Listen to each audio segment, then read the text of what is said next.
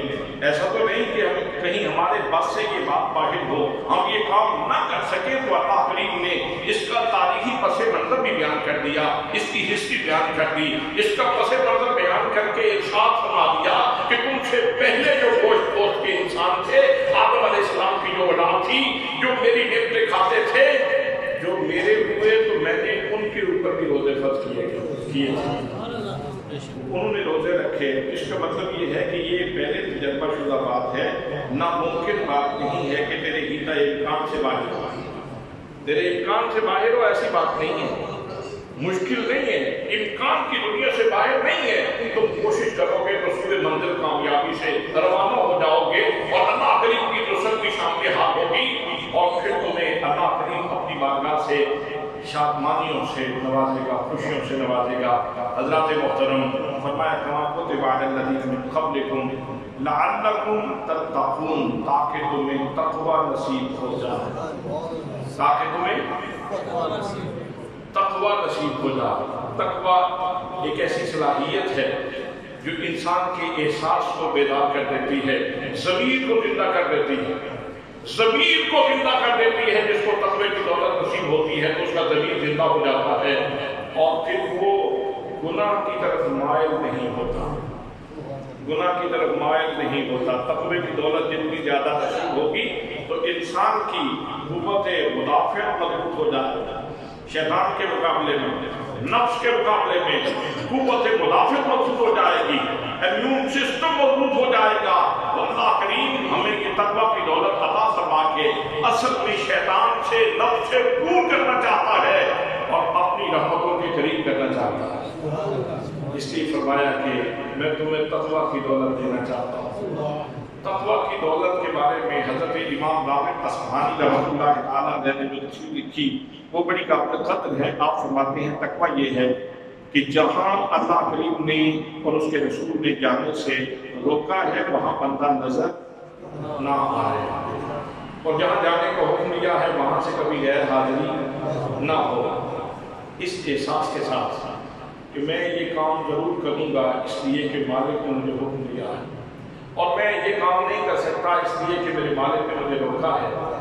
تو درمیان میں نقطہ کیا ہے؟ نقطہ یہ ہے کہ کہیں کو روٹ نہ جائے، کہیں وہ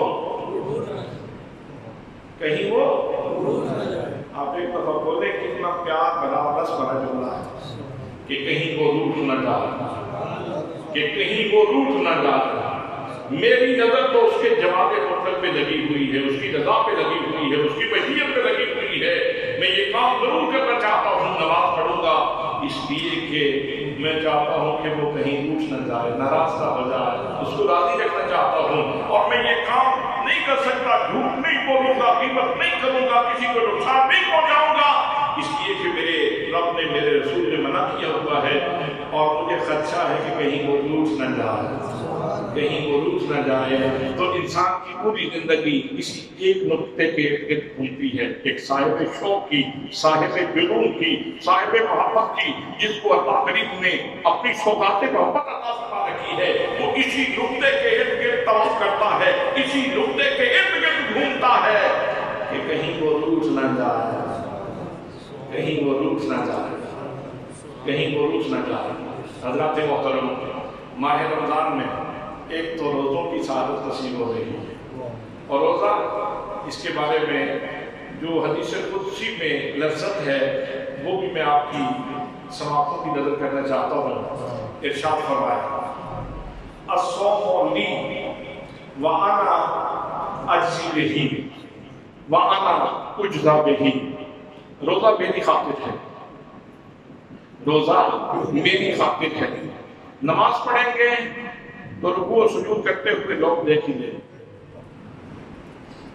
آپ زکات دیں گے تو اس کے لیے ضروری ہے کہ آپ پہلے محتاج تلاش کریں، اس کو دینا پڑے گا، اس کی نظر میں آ جائے گا۔ حج کرنا چاہیں گے تو وہاں ویسے ہی ہجوم ہوتا ہے، اس لیے آپ لوگوں کی نظروں میں آئیں گے۔ تو روزہ یہ خاموش نذرانہ ہے، یہ مالک کی بارگاہ میں آپ جاگ رہے ہیں، آپ شاید بغیر کٹی کے لیے بیٹھے ہیں، میں تو بڑی کام کی چیزیں ایسے کرتا ہوں۔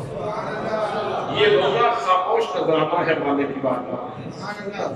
اور کسی صوفی شاعر نے کہا تھا میرا خاموش رہ کر بھی انہیں سب کچھ سنا دینا،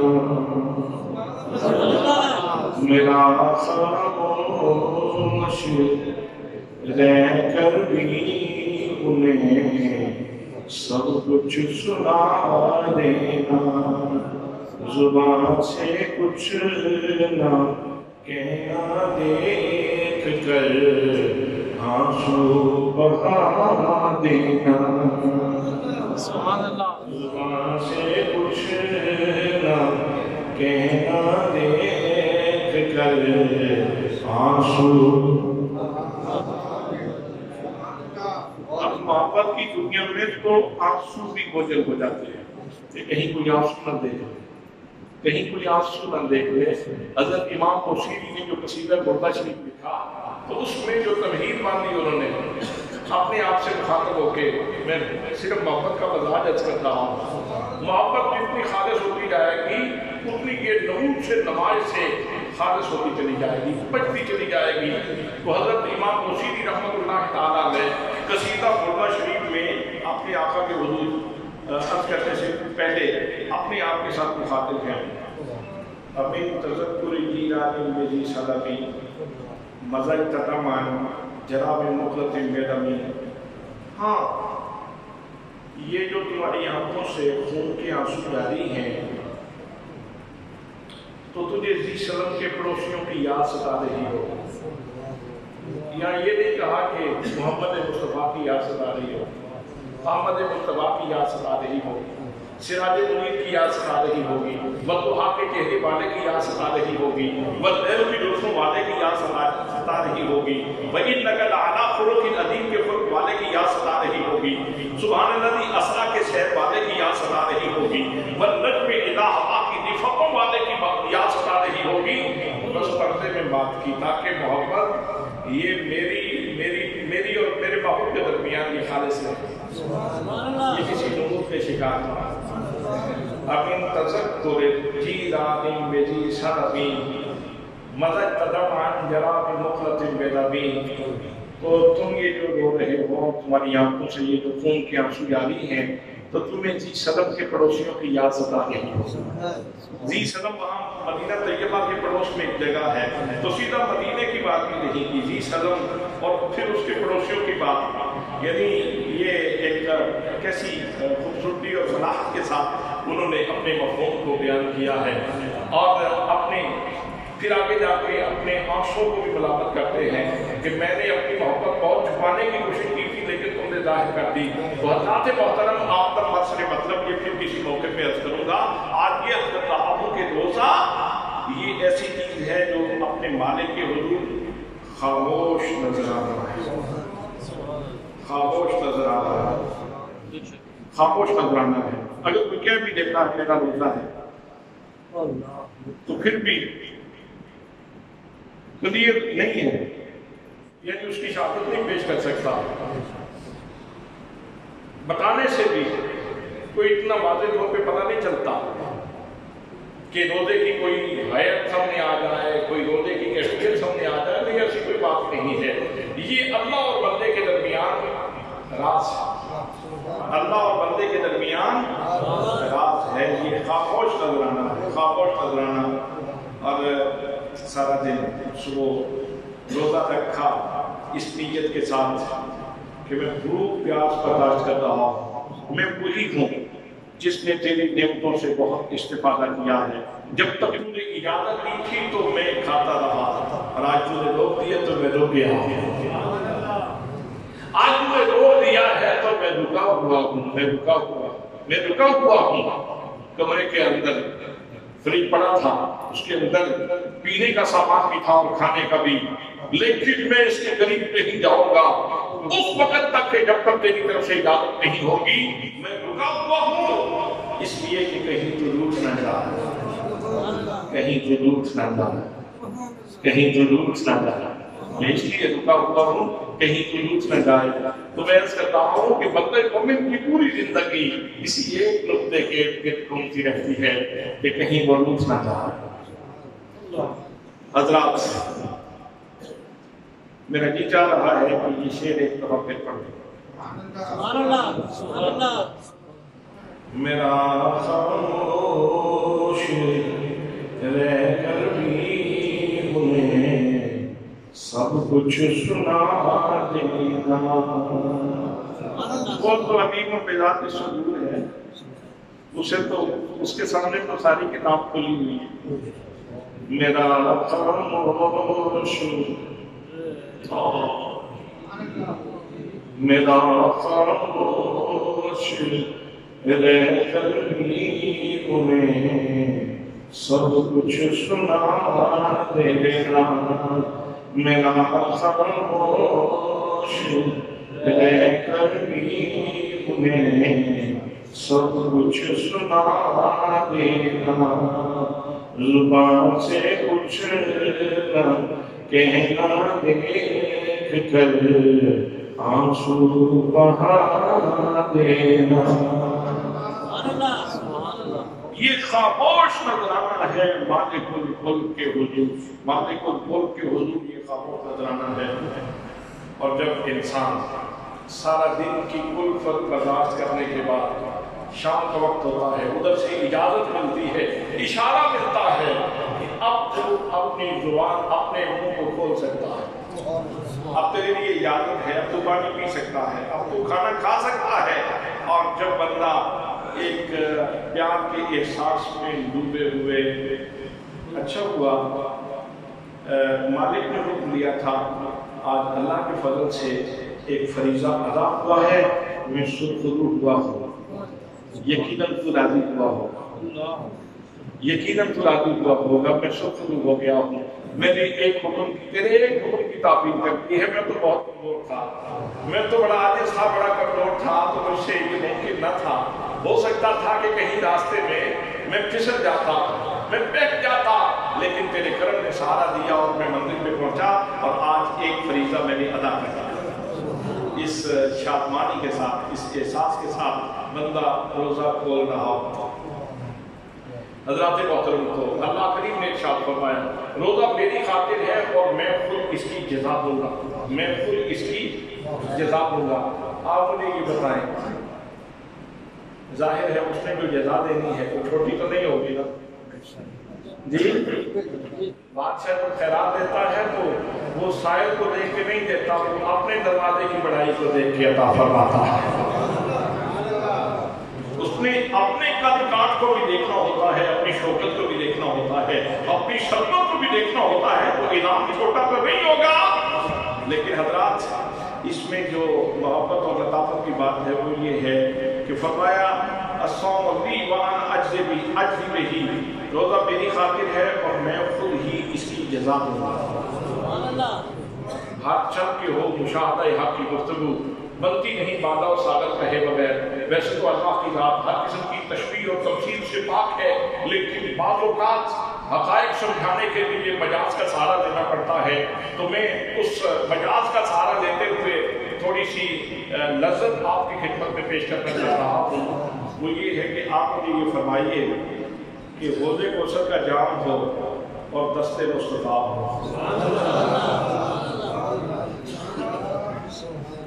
جی. ہاں، پینے والا بھی ویسے قرنی ہو. ہاں، پینے والا بھی ویسے قرنی ہو. حوض کوثر کا جام ہو، دست مصطفیٰ ہو. جس ہاتھ سے جانور بھی، اتنا احساس تو جانور بھی رکھتے ہیں کہ ان کے ہاتھ سے تو موت بھی ملے تو بڑی لذیذ ہے، ان کے ہاتھ سے تو موت بھی ملے تو بڑی لذیذ ہے. یہ جانوروں کا احساس ہے. حضرات اگر ان کے ہاتھ سے لیتے ہوئے جانوروں کا یہ احساس ہے کہ موت بھی اتنی خوشی سے لیتے ہیں کہ موت کی تلخیاں بھی گم ہو جاتی ہیں. آپ مجھے یہ فرمائیے کہ جب جانور کا یہ احساس ہے تو بندہ مومن کا احساس کیا ہوگا؟ اور بندہ مومن سے پھر آگے ترقی کرتے جائے، آگے بڑھتے بڑھتے جائیں تو پھر آخری منزل پہ مجھے رکنا ہوگا اور مجھے کہنا ہوگا کہ پھر صدیق اکبر کا احساس کیا ہوگا، پھر جناب فاروق کا احساس کیا ہوگا، پھر جناب عثمان غنی کا احساس کیا ہوگا، پھر حضرت علی حیدر خطاب کا احساس کیا ہوگا، امام حسن کا احساس کیا ہوگا اور امام حسین کا احساس کیا ہوگا۔ وہ سب کا جام تھا، سبحان اللہ،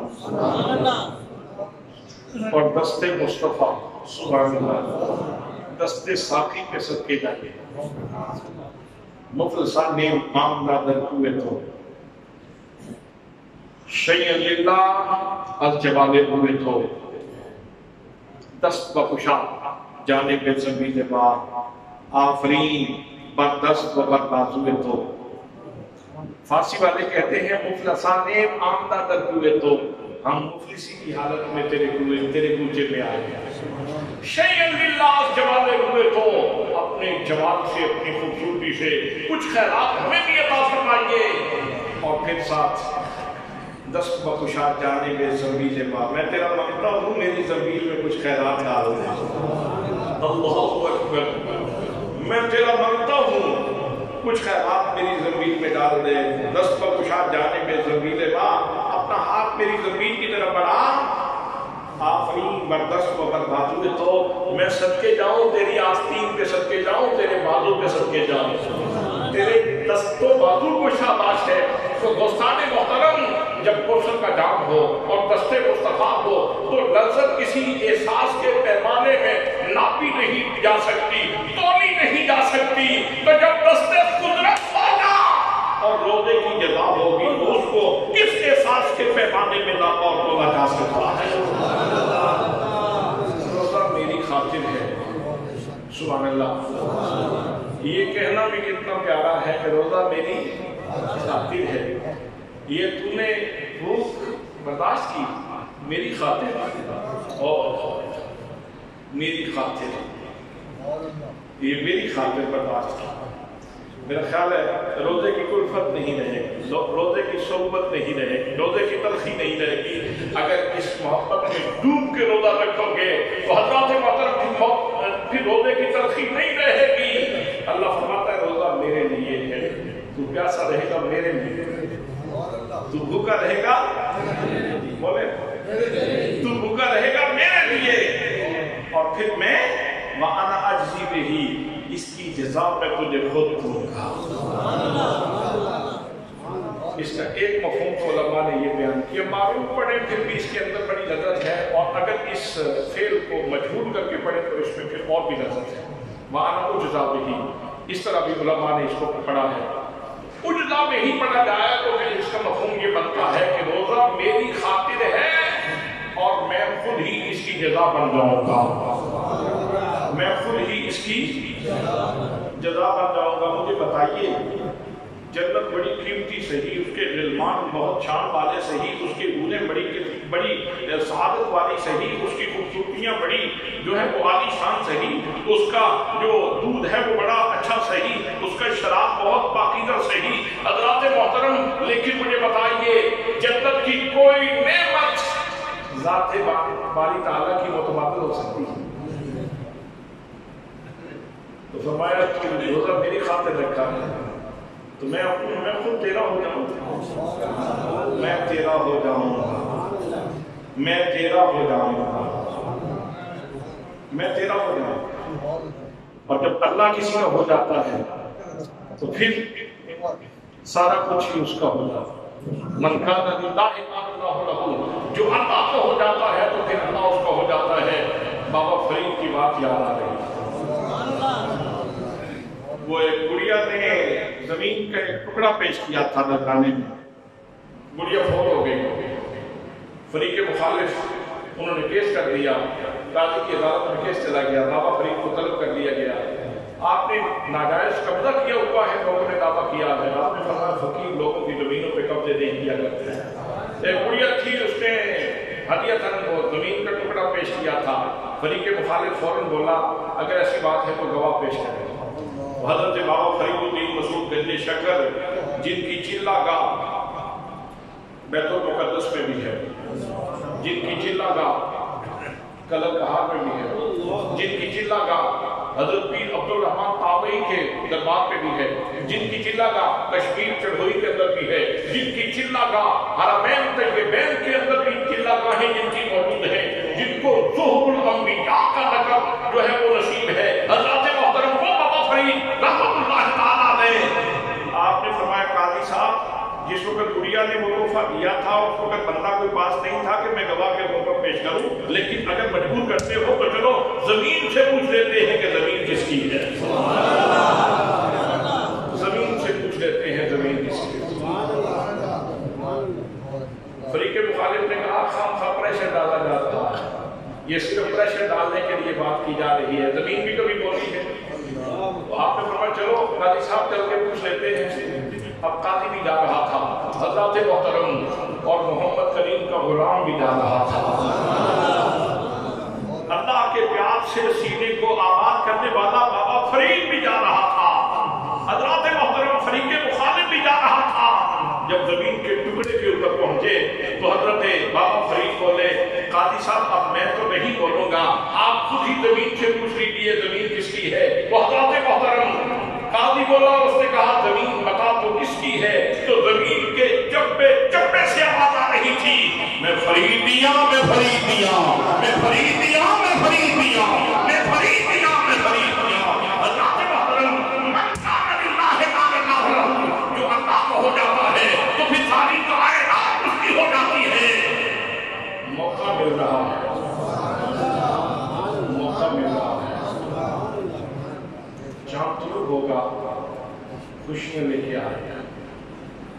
لوگوں کے لیے عید الفطر زیادہ خوشیوں کا باعث ہوتی ہے، لیکن مومنوں کے لیے، صاحب احسان لوگوں کے لیے، مقام مشاہدہ کے اوپر رہنے والے لوگوں کے لیے ماہ رمضان عید الفطر سے زیادہ خوشی کا باعث ہوتا ہے،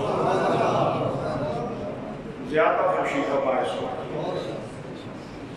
تو موقع مل رہا ہے، الصوم لی وانا اجزی بہ، روزہ میری خاطر ہے، میں خود ہی جزا بن جاؤں گا، میں تیرا ہو جاؤں گا۔ تو 16 گھنٹے کا 15 گھنٹے کا یہ فاقہ برداشت کر لے تو میں تیرا ہو جاؤں، میں تیرا ہو جاؤں، میں تیرا ہو جاؤں۔ حضرات کتنی بڑی سعادت، کتنی بڑی سعادت ہے کہ اللہ کریم فرما رہا ہے کہ میں تیرا ہو جاؤں گا۔ اور اس ماہ رمضان اس کی ایک برکت یہ ہے کہ نفل فرض کے برابر، اور فرض کا ثواب 70 گنا بڑھا دیا جاتا ہے، 70 گنا، یعنی ایک نماز پڑھو گے تو ہر نماز کے اوپر 70 نمازوں کا ثواب، 70 نمازوں کا ثواب، سبحان اللہ۔ اور حضرت بابا فرید الدین مسعود گنج شکر کے ملفوظات میں پڑھا ہے، کہیں گم نہ ہو جائے مجھے، میں سوچ رہا تھا کہ یہ جاتے جاتے میں نے بات آپ کی نظر کرتی ہے۔ آپ نے ارشاد فرمایا کہ جب قرآن مقدس کا ایک حرف پڑھا جائے تو پڑھنے والے کے اوپر 1,00,000 انوار نازل ہوتے ہیں۔ میں پھر بول رہا ہوں، جب قرآن مقدس کا ایک حرف پڑھا جائے پڑھنے والے کے اوپر 1,00,000 انوار نازل ہوتے ہیں، اللہ کے نور، اللہ کے نور نازل ہوتے ہیں، 1,00,000 نور انوار کی بارش ہوتی ہے اس بندے کے اوپر۔ یہ عام دنوں کی بات ہے، ماہ رمضان میں پڑھے پڑھا دیا جاتا ہے۔ اس لیے کرم بالائے کرم ہے، سعادت پر سعادت ہے۔ اللہ کریم نے کرم کے کئی دروازے کھول دیے، رحمتوں کے کئی دروازے کھول دیے۔ پچھلے جمعہ المبارک میں بھی عرض کیا تھا، ضرورت اس بات کی ہے کہ ہم اپنی نیت کا قبلہ درست کریں، اپنے ذہنوں کی سوئی کو درست کریں، ملاوٹ نہ کریں، لوگوں کو دھوکہ نہ دیں، لوگوں کو تکلیف نہ دیں، کسی کو غضب نہ پہنچائیں، جو کسی کا حق ہے وہ اس تک پہنچائیں، رب کی بارگاہ میں استغفار کریں، اور نبی کریم صلی اللہ علیہ وسلم کی ذات اقدس پہ کثرت سے درود پاک پڑھیں، تاکہ یہ جو دھواں ہے کرونا کا اس پوری زمین کو اپنی لپیٹ میں لیے ہوئے ہے،